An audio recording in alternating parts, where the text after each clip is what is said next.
Hapon po, tuloy na tuloy ang strike ng Philippine Airlines Employees Association o PALEA. Pero ayon sa Philippine Airlines, iligal ang isasagawang strike ng asosasyon. Ayon sa presidente ng PALEA na si Jerry Rivera, sa December 16 ang simula ng kanilang strike. Pagkatapos daw ito ng tinatawag na cooling off period na December 9 hanggang 15 kung kailan ang umano'y individual bargaining na ginagawa ng PAL sa mga miyembro ng PALEA.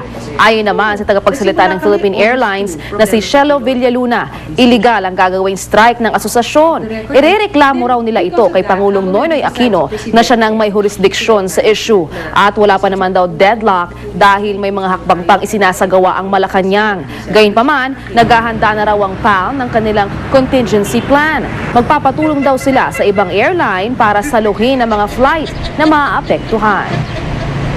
Mula sa tahanan ng katotohanan, ako po si Lala Roque.